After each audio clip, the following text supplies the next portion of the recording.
नमस्कार। क्यूज के इस ऑनलाइन प्लेटफॉर्म पर मैं आपका हार्दिक अभिनंदन और स्वागत करता हूं। उम्मीद करता हूं आप सभी स्वस्थ होंगे, मस्त होंगे और निरंतर अपने स्वाध्याय में व्यस्त होंगे। वर्ल्ड ज्योग्राफी की इसी सीरीज को हम आगे बढ़ाते हुए आज की क्लास में अध्ययन करने जा रहे हैं हिंद महासागर का। इससे पहले हमने प्रशांत महासागर को, भूमध्य सागर को और अटलांटिक महासागर का अध्ययन कर लिया। अब तीनों महासागरों में डुबकी लगाने के बाद अब हमारा नंबर है हिंद महासागर के अंदर डुबकी लगाने का। तो आप सभी तैयार हैं? तो चलते हैं हिंद महासागर के अंदर डुबकी लगाने के लिए, क्योंकि गर्मियाँ भी टेम्परेचर बहुत ज़्यादा हो रहा है। तो हम आज हिंद महासागर के अंदर आराम से नहाएंगे। आपको बड़े प्यार और बड़े तल्लीनता के साथ में इस लेक्चर को सुनना है और मेरे साथ डुबकियाँ लगानी है। ठीक है, शुरू करते हैं आज की क्लास को। हम हिंद महासागर, इंडियन ओशियन। सबसे पहली बात तो यही है कि इसका जो नाम है इंडियन ओशियन, ये पड़ा कैसे था। तो ये एकमात्र ऐसा महासागर है जिसका नाम किसी देश के नाम पर पड़ा, यानी इसका नाम हमारे भारत देश के नाम पर क्या पड़ गया, इंडियन ओशियन। क्योंकि हमारे भारत को इंडिया, और इसी वजह से इसको जो क्षेत्र था इस वाले को क्या कहने लग गए, इंडियन ओशियन, यानी हिंद महासागर। तो आज हम अध्ययन करने वाले हैं हिंद महासागर की। वही रोज की तरह हम देखेंगे कि कौन कौन से महाद्वीपों के अंदर बीच स्थित है, कौन कौन से देश इसके साथ सीमाएं लगाते हैं। तो आज हम उन सबका अच्छे से अध्ययन करने जा रहे हैं। तो शुरुआत करते हैं हम सबसे पहले हिंदुस्तान से। कहाँ से? हिंदुस्तान से। यह हमारा भारत है। अब देखना आप कौन कौन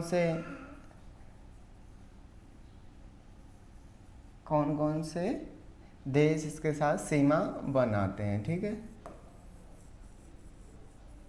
यह हमारा भारत हो गया। भारत के नीचे श्रीलंका। ठीक है, अब इधर की ओर हम चलते हैं तो इधर चलते हैं हमारे कौन सा, बांग्लादेश। ये वाला बर्मा, जिसे हम म्यांमार के नाम से जानते हैं। ये थाईलैंड।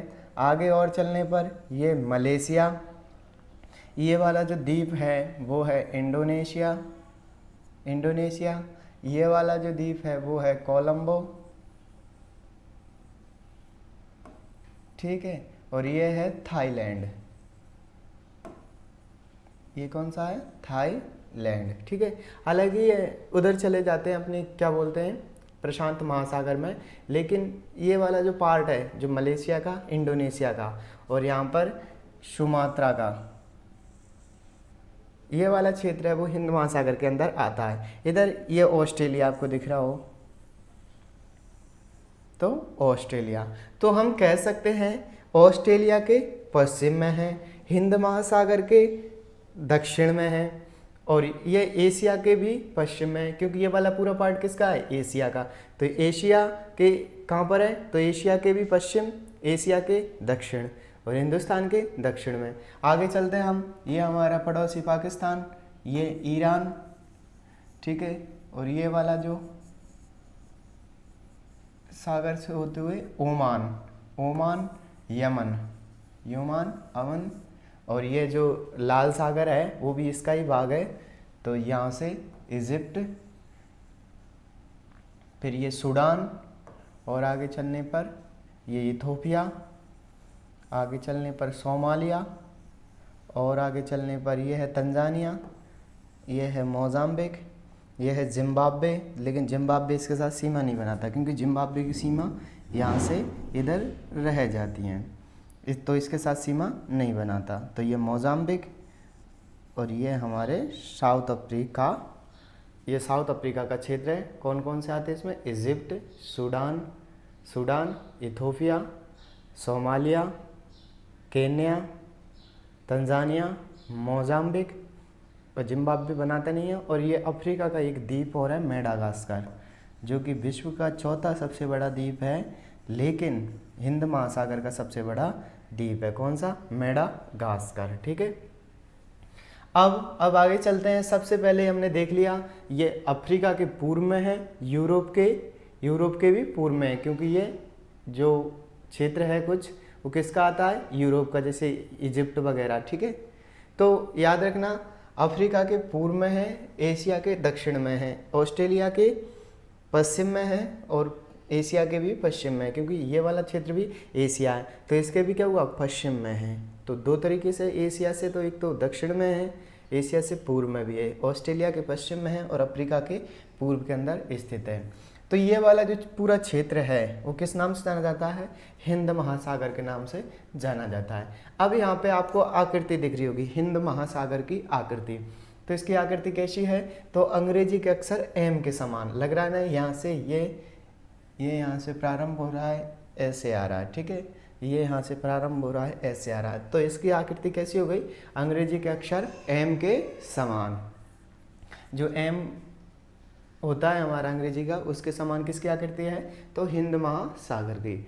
वहीं पूछे जाए एस आकार की आकृति किसकी है, तो किसकी थी, अटलांटिक महासागर की। वहीं अनियमित त्रिभुजाकार आकृति पूछी जाए प्रशांत महासागर की। प्रशांत महासागर वर्ल्ड का सबसे लार्जेस्ट महासागर है, यह सबसे बड़ा महासागर है। अब जो हिंद महासागर है वहाँ ये हमारे यहाँ दो पार्ट करते हैं हिंद महासागर, एक तो कौन सा, अरब सागर, दूसरा बे ऑफ बंगाल यानी बंगाल की खाड़ी। हमारे यहाँ पर जो हिंद महासागर है, हिंद महासागर हमारे जो प्रायद्वीपीय भारत है, ये वाला जो प्रायद्वीपीय भारत है वो हिंद महासागर को दो पार्टों में डिवाइड करता है। कौन कौन से पार्टों में, एक तो बे ऑफ बंगाल और दूसरा अरेबियन सी यानी कि अरब सागर और बंगाल की खाड़ी। क्योंकि हमारा जो वाला क्षेत्र है ये वाला, इस वाले को हम क्या कहते हैं, प्रायद्वीपीय भारत। प्रायद्वीपीय से तात्पर्य ऐसा क्षेत्र जो तीन ओर से जल से घिरा हो, ऐसा क्षेत्र जो तीन ओर से क्या हो, जल से घिरा हो। जैसे इधर जल, ये वाला जल, ठीक है, और ये वाला क्षेत्र, ये तीन ओर से क्या है, ये इधर से जल से घिरा हुआ है, इधर से जल से घिरा हुआ है, इधर से जल से घिरा हुआ है। तो इसे हम क्या कहते हैं, प्रायद्वीपीय भारत। तो प्रायद्वीपीय भारत इसको दो पार्टों में डिवाइड करता है, किसको, इंडियन ओशियन को, अरेबियन सी और बे ऑफ बंगाल में, अरब सागर और बंगाल की खाड़ी में विभाजित करता है। अब यहाँ से एक पर्वतीय संरचना है जिसे हम कटक के नाम से जानते हैं। किसके नाम से जानते हैं, ऐसी पर्वतीय संरचना जो कि समुद्र से बाहर ना आए, ऐसी पर्वतीय संरचना जो समुद्र से बाहर ना आए, उसे हम किस नाम से जानते हैं, तो उसे जानते हैं हम कटक के नाम से। तो हमारे जो भारत है उसके मिड में एक ये संरचना या एक कटक पाया जाता है। इसकी आकृति पूछी ले जाती है तो इसकी आकृति है बाय के समान, यानी ये ऐसी पाई जाती, यहाँ से सिंगल आएगी, यहाँ पे आके दो दिशाओं में फैल जाती है। कौन सी, हिंद महासागरीय कटक, लिख सकते हो आप, हिंद महासागरीय कटक। आज हम इधर भी पढ़ेंगे फारस की खाड़ी, ओमान की खाड़ी, ये वाला क्षेत्र है वो ओमान की खाड़ी के नाम से जाना जाता है, ये वाला फारस की खाड़ी के नाम से जाना जाता है। ये लाल सागर के उधर है हमारा भूमध्य सागर। अब इनकी जल संधियों के बारे में भी अच्छे से अध्ययन करेंगे। फिलहाल ये जान लेते हैं हम, जो बिल्कुल बीचों बीच मध्य से गुजर रही है उसे हम किससे नाम से जानते हैं, हिंद महासागरीय कटक के नाम से जानते हैं। यहाँ तक क्लियर है। अब यहाँ पर हमारे भारत से जैसे ये कटक आती है नीचे तक, तो इसके अंदर एक द्वीप स्थित है। क्या है, एक द्वीप स्थित है। इसके बारे में भी हम अध्ययन करेंगे, जो यूएसए और इंडिया के मध्य विवादित है। आगे यहाँ पे आपको ये दिख रहे होंगे, ठीक है,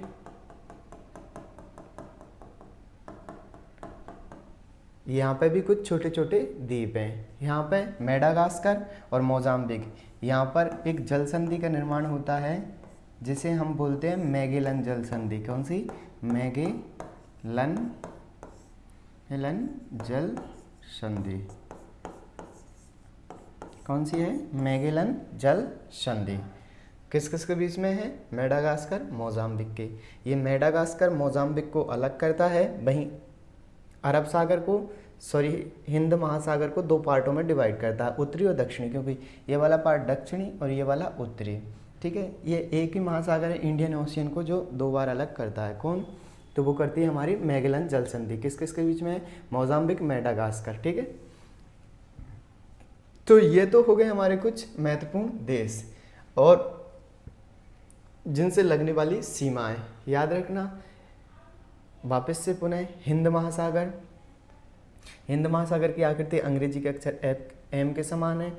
एक पर्वतीय संरचना पाई जाती है जिसे हिंद महासागरीय कटक कहा जाता है, जिसका आकार बाय के समान है। हमारे प्रायद्वीपीय भारत दो पार्टों में हिंद महासागर को डिवाइड करता है, अरेबियन सागर और बे ऑफ बंगाल के अंदर। ठीक है, इधर India, Pakistan, Iran, Saudi Arab, Egypt, Sudan, Ethiopia, Somalia, Tanzania, Kenya, Mozambique, Madagascar, ये इसके साथ सीमाएं बनाते हैं। इधर हमारा ऑस्ट्रेलिया, इंडोनेशिया, मलेशिया, अभी इनके बीच में भी पढ़ेंगे हम। मलक्का जल संधि है इंडोनेशिया और मलेशिया के बीच में। और यहाँ पर जो इंडोनेशिया और सुमात्रा है इसके बीच में भी जल संधि है, सुमात्रा जल संधि। ठीक है, तो याद रखना यहाँ से इधर वाली जल संधियों के बारे में पढ़ेंगे। यहाँ पे हम स्वेज नहर को पढ़ेंगे जो लाल सागर और भूमध्य सागर को जोड़ती है। जो यहाँ पर है ये भूमध्य सागर का पार्ट है, यहाँ से इधर किसका है, हमारे भूमध्य सागर का। और ये वाला पार्ट किसका आ जाता है, तो ये हिंद महासागर का। हिंद महासागर में भी किसका, तो लाल सागर का। लाल सागर और भूमध्य सागर को जोड़ने वाली स्वेज नहर, इसके बारे में पढ़ेंगे, जिसका निर्माण यूके ने करवाया था मिस्र की मुख्य ज़मीन को काट करके। तो यहाँ पे पढ़ेंगे हम स्वेज नहर को। और आगे चलते हैं हम, तो यहाँ पे पढ़ेंगे हम फारस की खाड़ी है ये, और ये पढ़िए हमने ओमान की खाड़ी। कौन सी, ओमान की खाड़ी।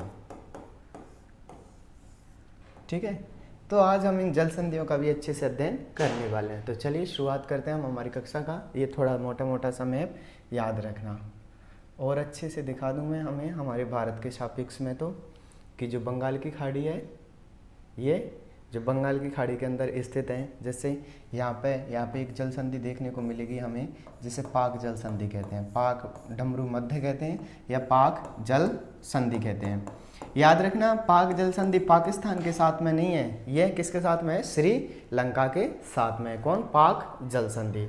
ठीक है, ये हमारा थाईलैंड है, बैंकॉक, यंगून। क्योंकि वैसे तो हमारे पास जीवन में इतना टाइम है नहीं कि हम घूम के आ जाएं, लेकिन ज्योग्राफी वालों का यही एक अच्छा काम है कि वो जब चाहें, जिस महासागर में चाहें, जिस महाद्वीप में चाहें, आराम से जा सकते हैं। इसके लिए ना आपको पासपोर्ट, वीज़ा किसी की ज़रूरत नहीं है, और बिल्कुल आपको फील भी वही वाला आएगा जो आप महसूस करोगे। अगर आप अंदर से महसूस करते हो तो आपको वही महसूस होगा जैसा हम फील करेंगे। तो वैसे आपको फील करना है आज कि हम हिंद महासागर के अंदर हैं और अच्छे से डुबकियाँ मारने वाले हैं। और इसको बड़े प्यार से और ध्यान से देखना है आपको। एक बार और देख लेना आप मैप को, तो इससे आप कभी नहीं भूलोगे। या अपने घर पर एक मैप लाएं, मैप के अंदर उन महत्वपूर्ण जो जल संधियाँ हैं, जो महासागर हैं, उनकी विशेषताएं अच्छे से डायग्राम बना करके उनको अपने टेबल या कहीं लगा लें। आप ज़िंदगी भर कभी नहीं भूलोगे। आप हिस्ट्री को भूल सकते हो, सबको भूल सकते हो, लेकिन ज्योग्राफी को नहीं भूल सकते, क्योंकि ज्योग्राफी एक इंटरेस्टिंग सब्जेक्ट है। जब तक इसके अंदर इंटरेस्ट नहीं होगा आप इसको कभी पढ़ नहीं सकते।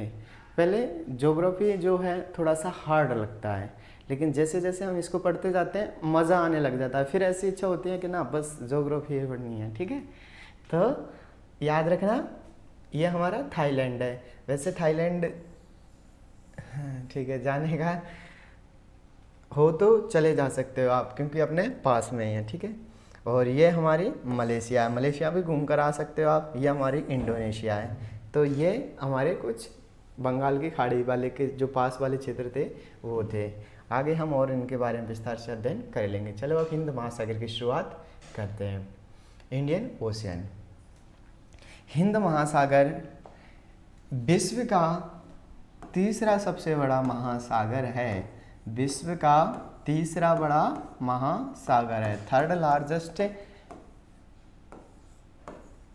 ओशियन। ठीक है, विश्व का तीसरा सबसे बड़ा महासागर है। क्षेत्रफल रखना है अपने पास में 19.5%। इसका आकार एम आकार का है। बाय प्रकार की भूमध्य सागरीय कटक पाई जाती है। इसके बारे में हमने चर्चा कर ली। आकार एम है, क्षेत्रफल 19.5% है, और तीसरा सबसे बड़ा लार्जेस्ट ओशियन है, यानी कि महासागर है। हिंद महासागरीय कटक कहा जाता है। और इससे हम किस नाम से जानते हैं, जो बाय प्रकार की हमने देखा था, यहाँ से एक कटक पाई जाती थी, जिसे जो कैसी थी, बाय प्रकार की थी। उसे हम किस नाम से जानते हैं? तो उसे जानते हैं हम हिंद महासागरीय कटक के नाम से। किस नाम से? हिंद महासागरीय कटक के नाम से जानते हैं। आगे ये हमारा जो हिंद महासागर था उसकी कुछ महत्वपूर्ण जल संधियों के बारे में हम अध्ययन करेंगे। इससे पहले हमने मैप को अच्छे से समझ लिया, कौन सा कहाँ है, कौन सा देश कहाँ स्थित है। तो अब हम पढ़ते हैं हमारे किसको? हिंद महासागर को। तो हिंद महासागर का आकार पहले ही बता दिया था, अंग्रेजी का अक्षर एम के समान है। ये बाय प्रकार की क्या पाई जाती है? एक कटक पाई जाती है। इसको क्या बोलते हैं? हिंद महासागरीय कटक। हिंद महासागरीय कटक, हिंद महासागरीय कटक के नाम से जाना जाता है। अब सबसे पहले हम इसको ही पढ़ लेते हैं, पाक जल संधि को। पाक जल संधि। पाक जल संधि भारत को श्रीलंका से अलग करती है। पाक जल संधि भारत को श्रीलंका से अलग करती है। कौन सी जल संधि? पाक जल संधि। और ये जोड़ती किसको है? तो ये जोड़ती है हमारे मन्नार की खाड़ी को। किससे जोड़ती है? बंगाल की खाड़ी से। इधर वाला क्षेत्र कौन सा है? बंगाल की खाड़ी वाला, ठीक है। तो ये किसको जोड़ रही है? मन्नार की खाड़ी को बंगाल की खाड़ी के साथ में जोड़ती है। कौन? पाक जल संधि, या इसे हम एक और अन्य नाम आ जाता है पाक डल जम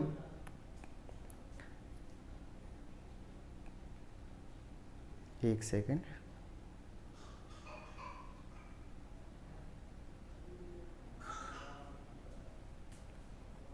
तो इसे हम पाक जल संधि या पाक जल डमरू मध्य के नाम से जानते हैं, ठीक है। तो याद रखना कि पाक डल जमरू मध्य किस किस के हैं? तो भारत और श्रीलंका के मध्य है।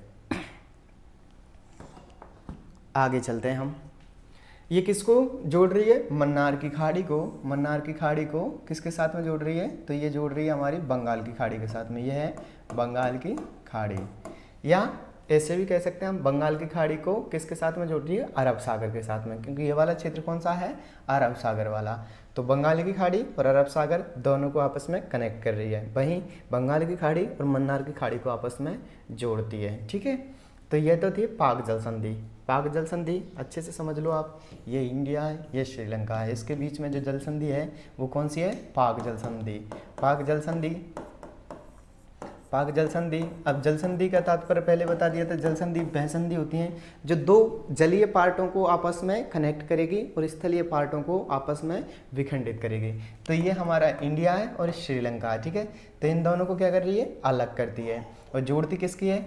इधर है हमारी बंगाल की खाड़ी, ये वाला जो क्षेत्र है बंगाल की खाड़ी, और इधर है मन्नार की खाड़ी। ये मन्नार और ये बंगाल।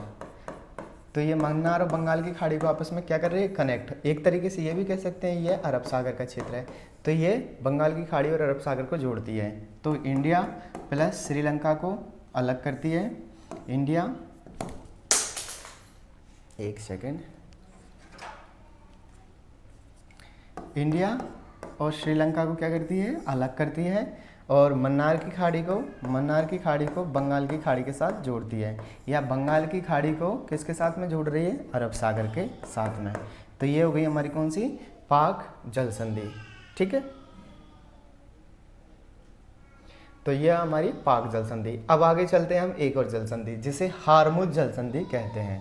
हारमुज जल संधि कहते हैं।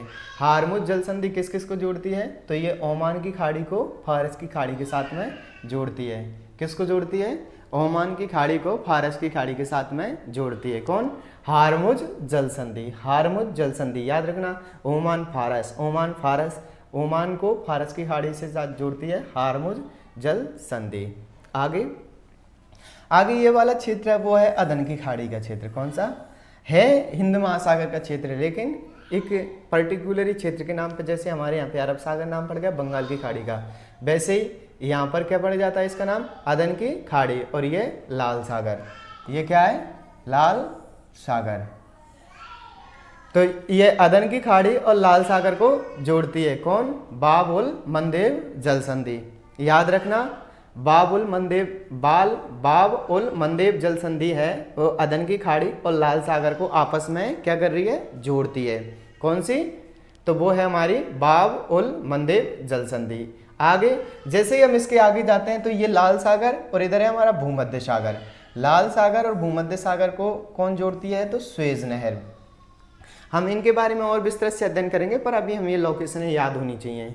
जैसे अदन की खाड़ी और लाल सागर के मध्य बाब उल मंदेब जल संधि, लाल सागर भूमध्य सागर के मध्य सुएज नहर है। ठीक है, तो ये हमारी कितनी जल संधियाँ, 1 2 3 4 जल संधियाँ हो जाती हैं। अब पांचवी जो मोजाम्बिक की जल संधि कहलाती है। ठीक है, मोजाम्बिक की जल संधि, सॉरी मैंने आपको अगर शुरू में मैगेलन बोल दिया हो तो, पर ये मोजाम्बिक देश के पास में स्थित होने के कारण इसका नाम ही क्या पड़ गया, मोजाम्बिक जल संधि। अब यहाँ पर ये जो मोजाम्बिक देश है ये हमारी साउथ अफ्रीका है और ये इसी का भाग है। मोजाम्बिक देश जो हमारी साउथ अफ्रीका उसी का भाग है, कौन सा, मेडागास्कर, विशेषकर मोजाम्बिक का। ठीक है, तो मोजाम्बिक और मेडागास्कर द्वीप को अलग करती है। मोजाम्बिक है ये हमारा और ये मेडागास्कर है। मोजाम्बिक और मेडागास्कर को अलग करती है कौन सी, मोजाम्बिक जल संधि ये। ठीक है, और एक ये भी है कि ये जोड़ती किसको है, तो जोड़ेगी किसको, तो जोड़ किसको रही है, ये भी हमारा हिंद महासागर है, ये भी हमारा हिंद महासागर है। तो हिंद महासागर के दोनों पार्टों को आपस में कनेक्ट करती है। तो याद रखना मोजाम्बिक मेडागास्कर। मेडागास्कर दुनिया का चौथा सबसे बड़ा द्वीप है और ये हिंद महासागर का सबसे बड़ा द्वीप है। ठीक है, मेडागास्कर। तो ये मोजाम्बिक जल संधि है। ठीक है, अब आगे और चलते हैं हम। मैंने बताया था कि यहाँ पर एक द्वीप स्थित है, आपको पहले ही बताया था, डियागो गोर्सिया, जो हिंद महासागरीय कटक पाई जाती है, हिंद महासागरीय कटक पाई जाती है, उसके बीच में एक द्वीप स्थित है जिसका नाम है डियागो गोर्सिया। क्या, डियागो गोर्सिया। डियागो गोर्सिया मूल रूप से ये यूके का था, लेकिन यूके ने इसको लीज पर दे दिया अमेरिका को। डियागो गोर्सिया की कहानी, तो ये मूल रूप से किसका था, मूल रूप से था यूके का, इस पर मूल रूप से अधिकार था यूके का। यूके ने इसे लीज पर दे दिया, किसको, संयुक्त राज्य अमेरिका को। संयुक्त राज्य अमेरिका यहाँ पर चलता है और अपना क्या बना देता है, सैनिक अड्डा बना देता है, सैनिक अड्डा बना देता है। कहाँ पर, डियागो गोर्सिया पर। और जब ये हमारे देख सकते हो यहाँ से भारत पास में है, भारत और डियागो गोर्सिया क्या है, पास में है। तो इससे भारत पर एक आंतरिक सुरक्षा का संकट भी उत्पन्न हो जाता है कि यहाँ पे इतने पास रहेगा तो ये हमारे ऊपर क्या कर सकता है, पहरेदारी या निगरानी कर सकता है। इसलिए भारत को क्या कर देंगे, खतरा उत्पन्न हो जाएगा। इस वजह से ये यूएसए और इंडिया के मध्य विवादित है। कौन सा, डियागो गोर्सिया। याद रखना डियागो गोर्सिया कहाँ स्थित है, तो डियागो गोर्सिया स्थित है हिंद महासागरीय कटक में। इस पर मूल रूप से यूके का अधिकार था, यूके ने इसे लीज पर दे दिया यूएसए को। यूएसए यहाँ पर सैनिक अड्डा बना लेता है। सैनिक अड्डा बनाने के बाद में भारत के लिए ये, क्योंकि यहाँ से आप देख सकते हो पास में है, तो यहाँ से मिसाइलें वगैरह यानी उनको ट्रेस भी कर सकता है। आजकल टेक्नोलॉजी इतनी अधिक है कि आप किसी भी सैटेलाइट को या किसी भी साइड को, किसी भी यंत्र को आप क्या कर सकते हो, उसे हैक कर सकते हो। तो यहाँ पर भारत की सुरक्षा पर खतरा मंडरा रहता है। इसी वजह से ये भारत और यूएसए के मध्य विवादित है। आगे चलते हैं हम मलक्का जल संधि पर। पहले मलक्का जल संधि, ये वाला क्षेत्र मलेशिया और ये सुमात्रा, कौन सा, मलेशिया और सुमात्रा के बीच में स्थित है मलक्का जल संधि। किस किस के बीच में है, तो ये है मलेशिया और सुमात्रा, मलेशिया सुमात्रा के बीच में है मलक्का जल संधि। ये जोड़ती किसको है, तो ये बंगाल की खाड़ी को प्रशांत महासागर के साथ में, या यहाँ पर चीन है तो इसे हम दक्षिणी चीन सागर भी बोलते हैं। दक्षिणी चीन सागर को बंगाल की खाड़ी के साथ में, बंगाल की खाड़ी को प्रशांत महासागर के साथ में, प्रशांत महासागर को हिंद महासागर के साथ में। कोई सा भी सागर दे सकता है क्योंकि ये चीन के दक्षिण में स्थित होने के कारण दक्षिणी चीन सागर भी कहा जाता है। बंगाल की खाड़ी, क्योंकि ये बंगाल की खाड़ी का क्षेत्र है, इस वजह से बंगाल की खाड़ी का क्षेत्र भी कहा जाता है। या हिंद महासागर या प्रशांत महासागर भी आपको दे सकता है, बस आपको लोकेशनें याद रखनी है। तो ये तो कौन सी हो गई, Malacca Malaysia Sumatra, Malaysia Sumatra Malacca जल संधि। अब सुमात्रा और जावा के बीच में, सुमात्रा और जावा के बीच में एक सुंडा जल संधि है, सुंडा जल संधि है। सुमात्रा और जावा के बीच में कौन सी है? तो सुंडा जल संधि है। किसके? सुमात्रा जावा सुंडा जल संधि, मलेशिया और सुमात्रा के बीच में मलक्का जल संधि, भारत श्रीलंका के मध्य पाक जल डमरू मध्य या पाक जल संधि। इन हमारे जो मोजाम्बिक और मेडागास्कर के बीच में कौन सी थी? मोजाम्बिक जल संधि। स्वेज नहर भूमध्य सागर लाल सागर को जोड़ती है। वहीं जो बाब उल मंदेब जल संधि है वो किसको जोड़ती है? तो वो अदन की खाड़ी को लाल सागर के साथ में जोड़ती है। ऊपर चलते हैं, हारमुज जल संधि फारस की खाड़ी और ओमान की खाड़ी को आपस में जोड़ती है। ठीक है, तो ये तो थी कुछ महत्वपूर्ण जल संधियाँ। आकार एम आकार का पाया जाता है। डियागो गार्सिया की कहानी आपको बताई थी। ये हमारे पर मन्नार की खाड़ी पाई जाती है। यहाँ पे एक मॉरिशस द्वीप भी है, मॉरिशस द्वीप भी है जो अफ्रीका का है। आगे चलते हैं, यहाँ तक आपको समझ में आ गया होगा। मोजाम्बिक चैनल, मोजाम्बिक चैनल या मोजाम्बिक जल संधि जो हमने पढ़ी थी, कहाँ थी? अफ्रीका के मोजाम्बिक से मेडागास्कर के मध्य स्थित थी। कौन सी? मोजाम्बिक जल संधि या मोजाम्बिक चैनल। मोजाम्बिक देश को मेडागास्कर से अलग करती है। मोजाम्बिक ये कौन सा था? मेडागास्कर, मेडागास्कर और ये वाला क्षेत्र मोजाम्बिक। तो मोजाम्बिक को मेडागास्कर से अलग करती है कौन? तो वो करती है हमारी मोजाम्बिक जल संधि। ठीक है, मोजाम्बिक जल संधि। ये अफ्रीका है और ये अफ्रीका का भी भाग है मेडागास्कर। तो याद रखना, मोजाम्बिक देश को मेडागास्कर से अलग करती है। मैं ठीक है, तीनों में ट्रिपल एम है।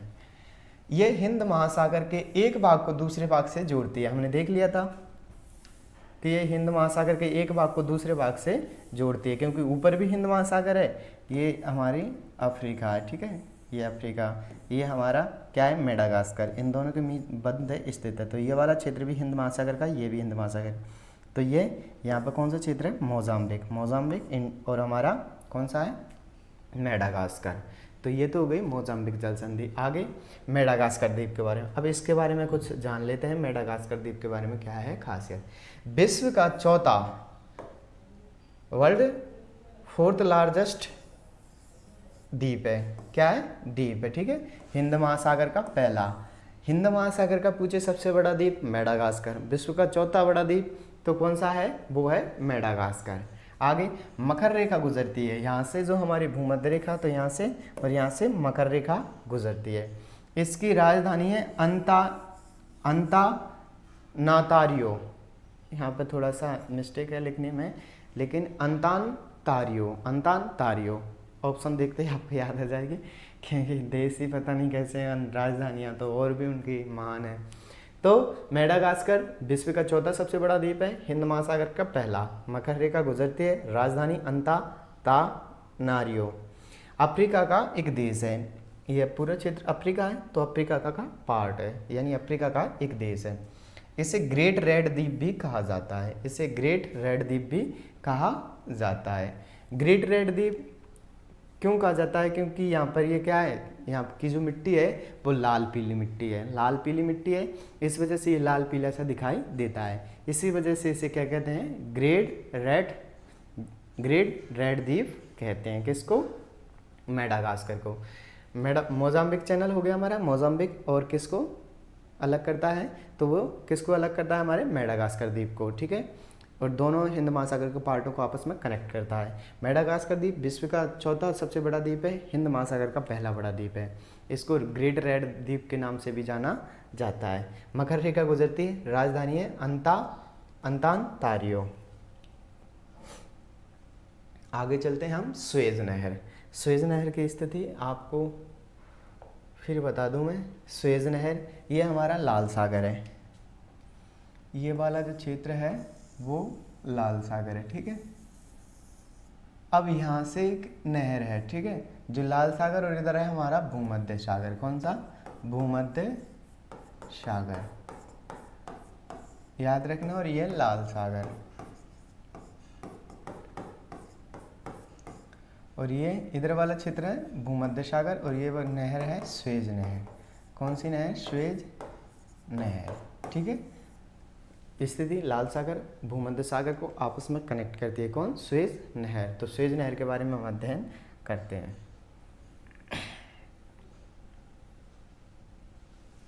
स्वेज नहर भूमध्य सागर प्लस लाल सागर को आपस में जोड़ती है। भूमध्य सागर और लाल सागर को आपस में जोड़ती है कौन? स्वेज नहर। स्वेज नहर का निर्माण 1859 में प्रारंभ हुआ और 1869 में जाकर के पूर्ण हो गया। इसका निर्माण 1859 में प्रारंभ हुआ और 69 में जाकर के क्या हो गया? पूर्ण हो गया। यह यूके देश ने निर्माण करवाया था। किसका? स्वेज नहर का। जो यूके देश है उसके द्वारा निर्माण करवाया गया स्वेज नहर का। कब? 1859 में। पूर्ण कब हुआ? 69 के अंदर। इसके वास्तुकार पूछे जाते हैं तो वास्तुकार थे फर्डिनेंड डी लेप्सेस। फर्डिनेंड डी लेप्सेस जो कि फ्रांस के निवासी थे। कहाँ के? फ्रांस के निवासी। फ्रांस के निवासी को यहाँ लाया गया 1859 के अंदर। फ्रांस डी लेप्सेस ने उसको देखा, उसके बाद में उसका डिज़ाइन तैयार किया और यहाँ पर स्वेज नहर का निर्माण प्रारंभ कर दिया। कब? 1859 में। और महज ही 10 वर्षों के अंदर इसका निर्माण कर दिया, जबकि इसकी लंबाई है 193 किलोमीटर स्वेज नहर की। तो फर्डिनेंड डी लेप्सेस जो फ्रांस के निवासी थे, उन्होंने कौन थे? वो स्वेज नहर के वास्तुकार। लंबाई की बात की जाती है तो स्वेज नहर की लंबाई है 193 किलोमीटर, 193 किलोमीटर। चौड़ाई की बात की जाती है तो चौड़ाई है 60 मीटर, 60 मीटर, किलोमीटर नहीं है, 60 मीटर है। गहराई 10 मीटर, गहराई 10 मीटर, चौड़ाई 60 मीटर और लंबाई 193 किलोमीटर। 150 वर्ष पूर्ण हो चुके हैं। 1859 में बनी थी तो अब 150 वर्ष से भी अधिक हो चुके हैं। लेकिन जो मोटे आंकड़े होते हैं 100 वर्ष, 50 वर्ष और 150 वर्ष, इनको ही गिना जाता है।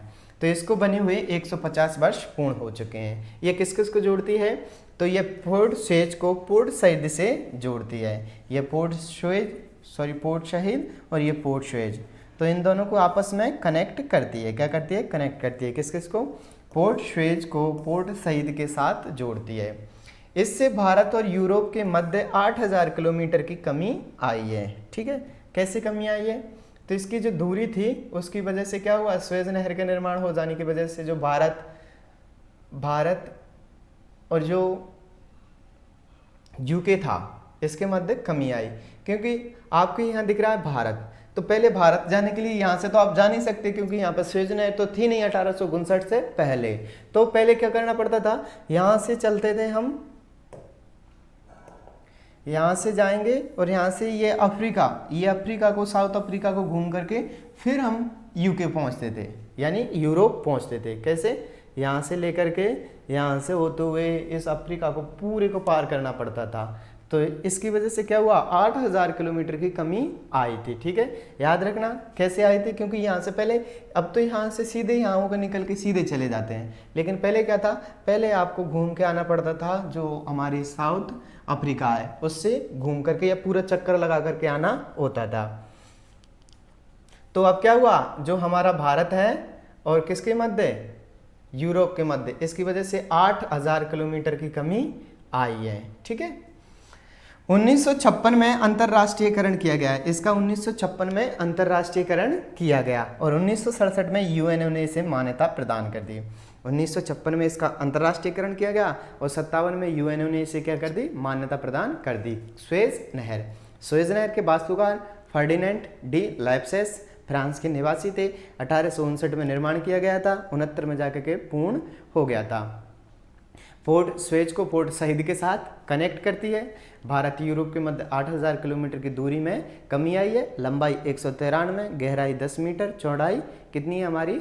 तो वो है 60 मीटर।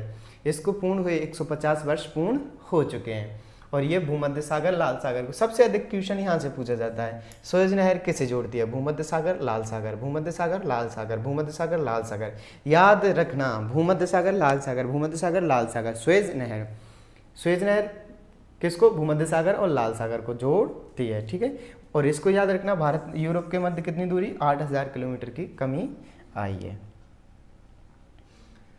तो ये है हमारा पोर्ट सईद और ये है पोर्ट स्वेज और ये है हमारी कौन सी? तो ये है स्वेज नहर। और अच्छी तरीके से समझ सको, ये हमारा क्षेत्र है लाल सागर। लाल सागर को भूमध्य सागर के साथ जोड़ती है, लाल सागर को भूमध्य सागर के साथ। कभी कभी इनके ये पूछ लेता है कि पोर्ट स्वेज को पोर्ट साइड के साथ जोड़ती है, किसके साथ जोड़ती है, तो इसके एक छोर पर कौन सा एक ऑप्शन दे देगा कि पोर्ट स्वेज को किसके साथ जोड़ती है, तो हमें बताना पोर्ट साइड, या पोर्ट साइड के किसके साथ जोड़ती है, पोर्ट स्वेज के साथ में। लंबाई की बात की जाती है 193 किलोमीटर, चौड़ाई 60 मीटर, गहराई 10 मीटर। यह है स्वेज नहर। कौन सी नहर, स्वेज नहर। उम्मीद करता हूँ आपको स्वेज नहर अच्छे से समझ में आ गई होगी। अब कुछ द्वीप जो हमारे स्थित हैं उनके बारे में बात कर लेते हैं। जैसे सबसे पहले पंपा एंड जंजीबार द्वीप, ये तंजानिया, हमने देखा था तंजानिया। हालांकि इसके अंदर द्वीपों को थोड़ा दर्शाया नहीं गया है, टेक्निकल टीम ने थोड़ा सा मैप अच्छे से डाउनलोड नहीं किए, तो टेक्निकल टीम इन पर ध्यान दे कि आपको थोड़े से द्वीपों को भी दिखाना था। तो ये यहाँ पर जो द्वीप दिख रहे हैं आपको, ठीक है, ये जो छोटे छोटे द्वीप हैं, तो ये वाले द्वीप को हम किस नाम से जानते हैं, इस वाले को जानते हैं हम पंपा या जंजीबार, पंपा जंजीबार द्वीप, ठीक है। तो पंपा एंड जंजीबार द्वीप तंजानिया के द्वीप हैं, तंजानिया के पास में स्थित है इसलिए तंजानिया के द्वीप हैं।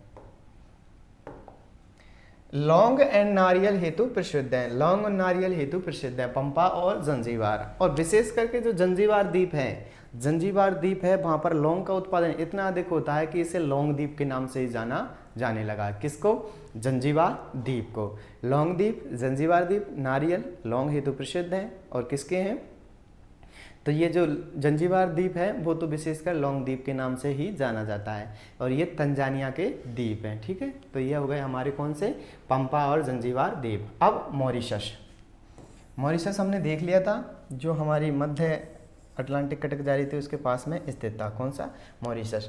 मॉरिशस अफ्रीका का भाग है, ये हमारी अफ्रीका, तो ये अफ्रीका का भाग है। राजधानी है Port Louis, Port Louis, Port Louis, Mauritius Louis, Mauritius Louis, ठीक है। और अर्थव्यवस्था का आधार है यहाँ पे पर्यटन। ये किसके लिए फेमस है, पर्यटन हेतु प्रसिद्ध है। पूछ लिया जाता है हिंद महासागर में जिसकी अर्थव्यवस्था का मूलाधार पर्यटन है, तो कौन है, मॉरिशस। हालांकि श्रीलंका की भी सर्वाधिक अर्थव्यवस्था का आधार पर्यटन ही है, श्रीलंका में भी बहुत अधिक पर्यटन या पर्यटक आते हैं, ठीक है। आगे चलते हैं हम, ये तो हो गया हमारा कौन सा, मॉरिशस। मॉरिशस अफ्रीका का द्वीप है, राजधानी पोर्ट लुइस है, अर्थव्यवस्था का आधार पर्यटन है। आगे डियागो गार्सिया, डियागो गार्सिया की बात कर ली थी हमने, जो मध्य सागरीय भूमध्य सागरीय मध्य हिंद महासागरीय कटक थी उसमें स्थित है। कौन, Diego Garcia, Diego Garcia. Diego Garcia मूल रूप से यूके का है, मूल रूप से किसका था, यूके का था। यूके ने अमेरिका को लीज पर दे दिया, यानी लीज पर देना मतलब किराए पर देना, जैसे हम अपने किसी कमरे को या मकान को किराए पर दे देते हैं, तो वो है लीज पर देना। तो यानी कि उसने क्या किया, उसको लीज पर दे दिया, किसको, अमेरिका को। अब लीज अपने जैसी नहीं होती, कमरे का किराया 1 महीने के लिए दे दिया, 2 महीने के लिए, ये कई सालों की संधियाँ होती हैं या कई सालों के लिए दिया जाता है। तो ये यूके ने अमेरिका को लीज पर दे दिया। अमेरिका ने यहाँ पर नौसैनिक अड्डा बना लिया, नौसैनिक अड्डे की स्थापना कर दी।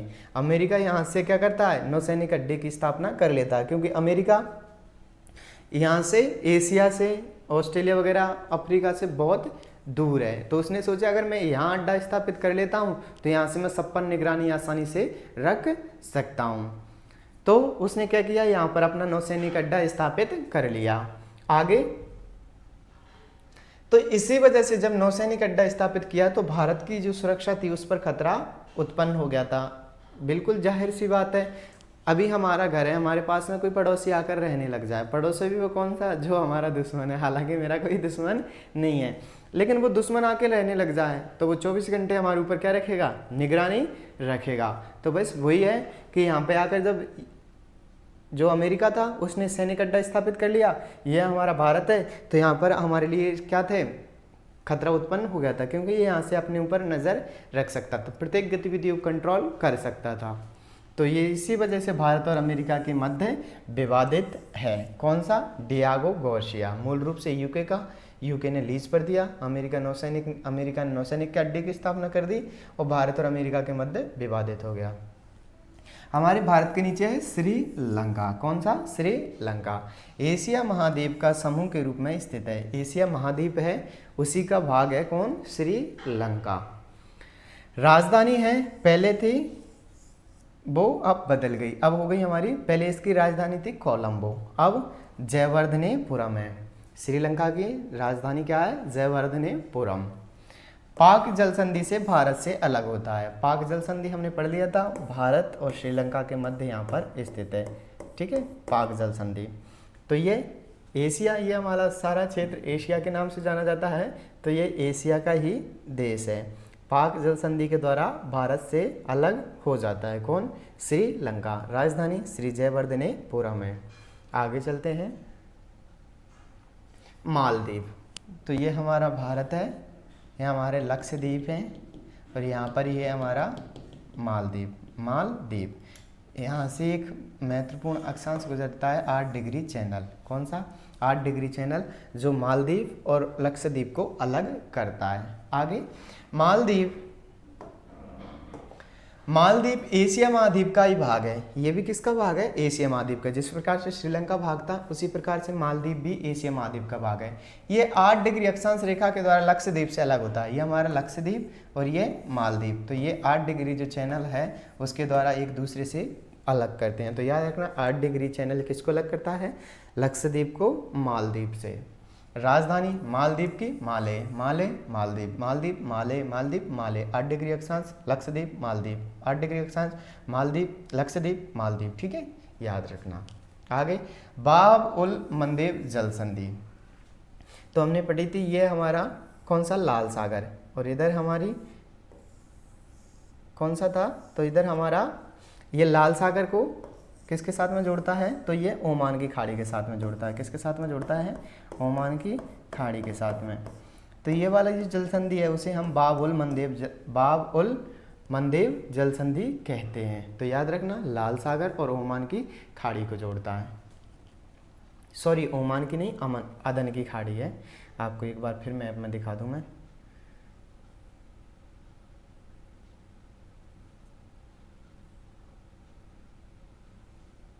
तो ये कौन से की पढ़ रहे हैं हम? बाब उल मंदेब जल संधि। ये लाल सागर और ये वाला जो क्षेत्र है, ये वाला क्षेत्र है वो किसकी खाड़ी के नाम से जाना जाता है? वो अदन की खाड़ी के नाम से जाना जाता है, ठीक है। तो याद रखना, ये अदन की खाड़ी है और ये लाल सागर है, इन दोनों के मध्य स्थित है। उसे किस नाम से जानते हैं हम?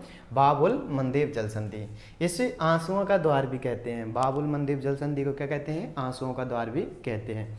उससे पहले यहाँ पर ये मालदीव, ठीक है, और ये हमारा लक्षद्वीप। यहाँ पर 8 डिग्री चैनल इन दोनों को विभाजित करता है। यहाँ पर पाक डलजमरू मध्य है जो इनको अलग करता है। यहाँ मलक्का जल संधि थी जो मलेशिया और इंडोनेशिया को अलग करती है, ठीक है।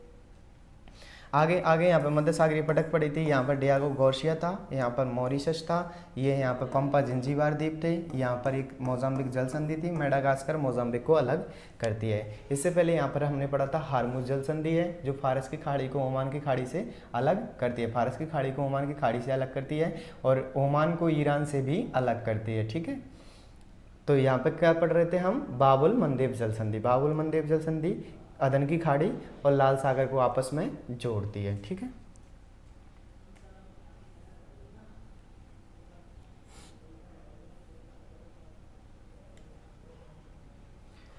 बाब उल मंदेब जल संधि अदन की खाड़ी को किसके साथ में जोड़ रही है? तो ये लाल सागर के साथ में, रेड सी के साथ में, लाल सागर के साथ में जोड़ती है। कौन? बाब उल मंदेब जल संधि। ये एशिया को अफ्रीका से अलग करती हैं क्योंकि ऊपर वाला पार्ट एशिया है और नीचे वाला अफ्रीका का, तो एशिया को अफ्रीका से अलग करती है बाब उल मंदेब जल संधि। इसे आंसुओं के, ये लिख रहा है, ये आंसुओं के द्वार के नाम से जानी जाती है। पूछ लिए जाते हैं कभी उपनाम, आंसुओं के उपनाम से जानी जाने वाली जल संधि है तो कौन सी है? बाब उल मंदेब जल संधि। लाल सागर को अदन की खाड़ी के साथ में जोड़ती है, एशिया को अफ्रीका से अलग करती है, आंसुओं के द्वार के नाम से जाना जाता है। अब हार्मुज जल संधि। हार्मुज जल संधि हमने पढ़ा था, ये अरेबियन सी के ऊपर एक सागर है जिसे हम किस नाम से जानते हैं? इसे हम फारस की खाड़ी के नाम से जानते हैं, फारस की खाड़ी, ठीक है। फारस की खाड़ी के नीचे है, फारस की खाड़ी के नीचे है जिसे हम किस नाम से जानते हैं? तो उसे जानते हैं हम ओमान की खाड़ी, ओमान की खाड़ी। याद रखना, बाब उल मंदेब में किसकी खाड़ी थी? तो बाब उल मंदेब में थी हमारी किसकी खाड़ी थी?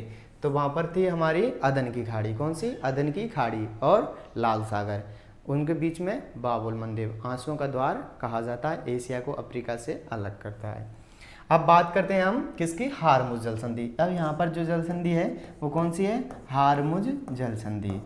हारमुज जल संधि फारस की खाड़ी को ओमान की खाड़ी से अलग जोड़ती है। फारस की खाड़ी और ओमान की खाड़ी को हारमुज जल संधि आपस में क्या करती है? जोड़ती है। ठीक है। ईरान को ओमान से अलग करती है। यहाँ पर जो क्षेत्र था वो ईरान था और नीचे ओमान था, तो ये ओमान, इसी वजह से इसकी खाड़ी का नाम भी ओमान की खाड़ी पड़ गया, और इधर ईरान। तो ईरान को किससे? ईरान को ओमान से अलग करती है। आगे पाक जल संधि, हालांकि हमने इसका और अच्छे से अध्ययन कर लिया, फिर आप अपने नोट्स में लिख लेना है ऐसे। भारत को श्रीलंका से अलग करती है। बंगाल की खाड़ी को बंगाल की खाड़ी से जोड़ती है। मन्नार की खाड़ी बंगाल की खाड़ी को जोड़ती है। अरब सागर को बंगाल की खाड़ी, ये वाला अरब सागर है और इधर बंगाल की खाड़ी है, तो इन दोनों को आपस में कनेक्ट करती है। बंगाल की खाड़ी, मन्नार की खाड़ी, बंगाल की खाड़ी और अरब सागर, भारत श्रीलंका, इन दोनों को अलग करती है और इनको जोड़ती है। कौन? पाक जल संधि।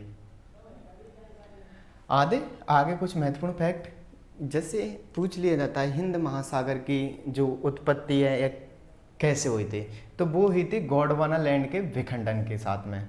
गोंडवाना लैंड का जब विखंडन हुआ था उसके साथ में हिंद महासागर की उत्पत्ति हुई थी, क्योंकि ये वाला पार्ट ऊपर चला गया था, ऑस्ट्रेलिया इधर आ गया था, अफ्रीका इधर, तो इसके बीच में एक क्षेत्र बन गया। तो इसका निर्माण किसकी वजह से हुआ था? गोंडवाना लैंड के विखंडन की वजह से। किसका? हिंद महासागर का। वेरी वेरी इंपॉर्टेंट है, पूछ लिया जाता है। गोंडवाना लैंड के विखंडन से निर्माण हुआ किसका? हिंद महासागर का। अब हिंद महासागर का सबसे गहरा गर्त तो वो है सुंडा या जावा। सुंडा या जावा, हिंद महासागर का सबसे गहरा गर्त पूछ लिया जाए तो सुंडा या जावा 7450 मीटर है। दक्षिण में भाग अधिक है, क्योंकि हिंद महासागर को हमने देखा था ये भारत श्रीलंका, तो यहाँ से थोड़े नीचे से भूमध्य रेखा गुजर रही, तो इसका उत्तर में भाग कम है, जबकि दक्षिण के भाग अधिक देखने को मिलता है। किसका? हिंद महासागर का। तो ये तो था हमारा हिंद महासागर। याद रखना सबसे गहरा गर्त सुंडा जावा 7450 मीटर। इसका निर्माण हिंद महासागर का गोंडवाना लैंड के विखंडन के कारण हुआ था। दक्षिण में इसका भाग अधिक है। तो उम्मीद करता हूँ कि आपको अच्छे से समझ में आया होगा। तो आज ये तो था हमारा हिंद महासागर। इससे पहले भी हमने 2-3 सागरों का अध्ययन कर लिया, आप प्लेलिस्ट में जाकर उनको देख सकते हो। अब आगे की कक्षा में हम जो हमारे 2 और महासागर बचे हुए हैं उनका अध्ययन करेंगे। तो आज के लिए सिर्फ इतना ही, और मिलते हैं कल एक नई कक्षा के साथ में, नई उम्मीद और नई उमंग के साथ में। जब तक स्वस्थ रहिए, मस्त रहिए और स्वाध्याय में अपने व्यस्त रहिए। जय हिंद, जय भारत।